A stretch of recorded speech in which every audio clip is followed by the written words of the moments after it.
All right, guys, welcome back to another video on this channel where we talk everything finance, everything investing, all around how to save money, make money, everything to do with money.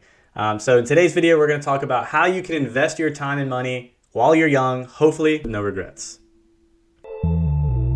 Stop wasting money on that dumb shit and instead put it in investment. I know it's tempting. You'll spend it and be broke again.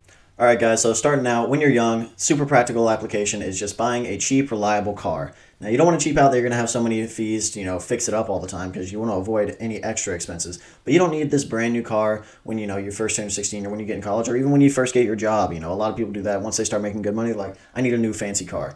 You don't need that. Get a good, reliable car. Don't be afraid to just drive that into the ground. Get the most out of it that you can and then, buy another reliable car. Unless you've made millions by now, then I guess you can get a decent car, if you're really feeling it. But that's the first one, just a very practical choice, a good, reliable car.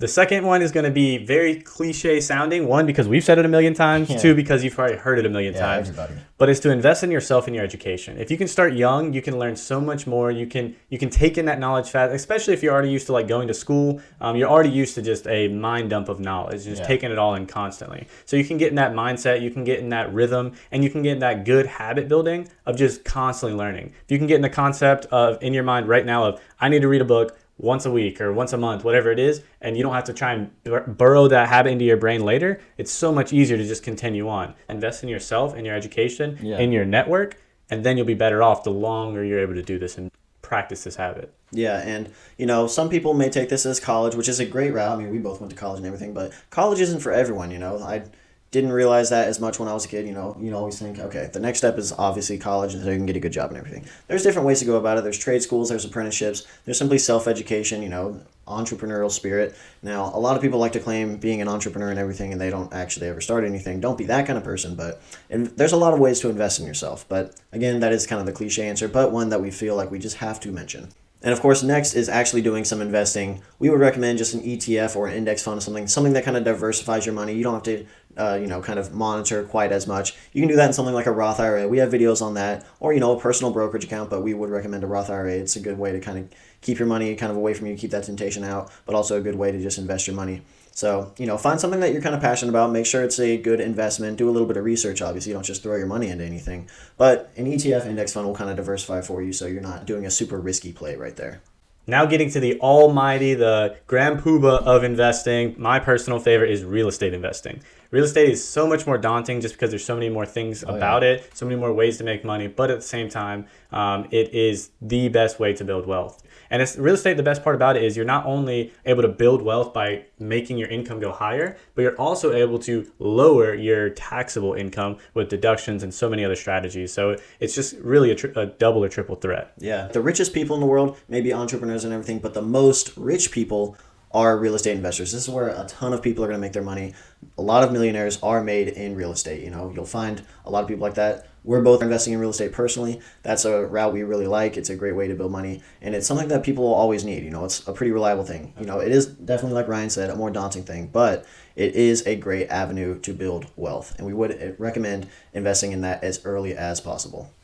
So the next, or maybe even bigger than real estate, investment in your life, and I use investment a little bit soft here, but is your life partner, your wife, your husband, whoever it is, just because this is going to be, if you're on the same track, you have the same motivations, you have the same goals in life, then it's easier to reach your goals and you push one another. Yeah, because who you surround yourself is who you are, really, and your spouse is a huge, huge part of that. Now, you don't have to have the exact same goals in the sense of, I want to be a great engineer.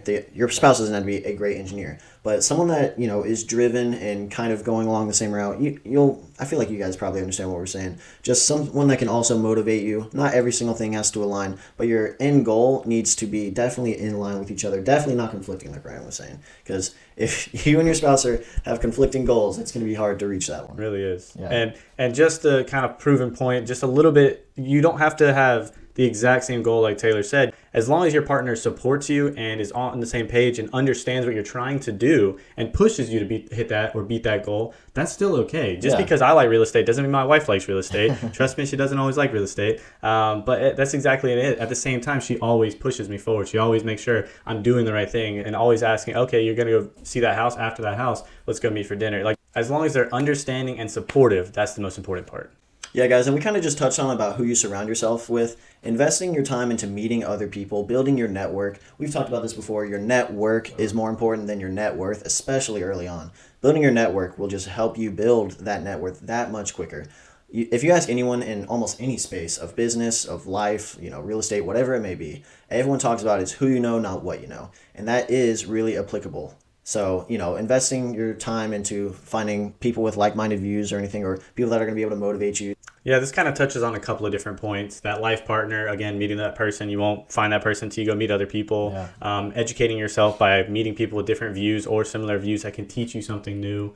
It touches on many different topics of these that we've already gone over. But basically pushing yourself to meet other people, because I guarantee you at one point in life, you will run into something where you'll need help. Oh, yeah. And you can't get help without other people. Yeah. So whether it's getting advice, whether it's physically needing help, anything like that, the point of all of this, the reason you're going to be successful is the people you surround yourself with and the knowledge you're able to gain from others. Yeah. And so meeting people is one of the best and most oftentimes free or cheap ways to quickly advance yourself. Yeah.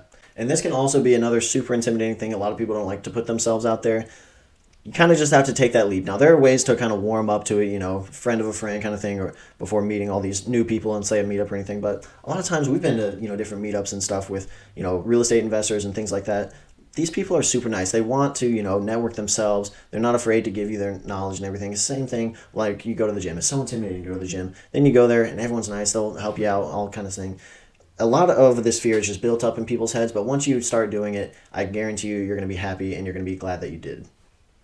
And one little extra caveat we kind of want to add in here. Make sure you guys aren't burning out. Now, this isn't going to really see, great money returns or anything, but doing a little travel, a little bit of fun, it's never a bad thing to kind of do that. You're young, explore a little bit while you can. If you plan on, reaching certain goals, like, I want to be, financially free by the time I'm 26, you're going to definitely have to cut back or, cut out some of that travel, obviously, because travel is an expensive thing.